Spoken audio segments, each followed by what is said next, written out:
Sir, ano po masasabi mo sa karangalan na naibigay ni Carlos Yulo sa ating bansa? Ayun, ang masasabi ko lang sa karangalan na nabigay ni Carlos Yulo sa ating bansa is grabe, sobrang malaking karangalan yan para sa Pilipinas kasi napakahirap kumuha ng gold medal at syempre sa Olympics pa yun, hindi biro yung training at pagod na naranasan niya. Kaya congrats sa'yo, Carlos Yulo.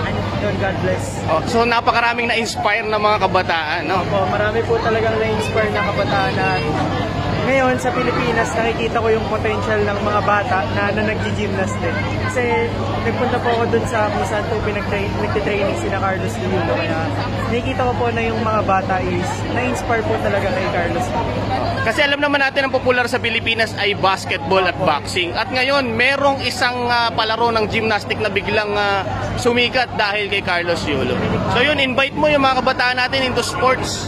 At magpakilala ka and invite mo yung mga kabataan natin na sumubok sa sports ng gymnastics. Ayan, so ako po si Andre Santos and kayo kung gusto nyo maging isang gymnastic, huwag po kayo panghinaan ng loob, hindi po uli ang lahat. Hanggat bata pa po kayo, gawin nyo lang yung best nyo at maniwala kayo sa sarili. Thank you so much, Andre. God bless, God bless.